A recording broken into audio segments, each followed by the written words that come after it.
আসসালামু আলাইকুম। আমি মোহাম্মদ রাসেল খান। আমি একজন তরুণ কৃষি উদ্যোক্তা। এটা আমার মরিচের জমি। বর্ষাকালে আমি মালচিং করে মরিচ লাগাইছি। মরিচের বয়স মাত্র 25 দিন। এটা হচ্ছে আপনার 34 দিন, 40 দিন। অনেক সুন্দর হয়েছে। 40 দিনে আমার মরিচ ধরেছে অনেক ভালোভাবে। আমি এই মরিচে বেশি করে ফলন নিয়ে আসার জন্য লিটোসিন ব্যবহার করছি Oh my এবং God.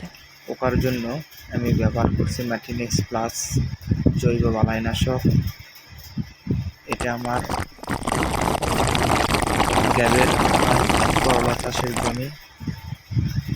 আমি গ্যাবের মাধ্যমে করলা চাষ করেছি। আসলে এতে লাভ আছে, কিন্তু অতি বর্ষার কারণে অতি তাড়াতাড়ি নষ্ট হয়েছে।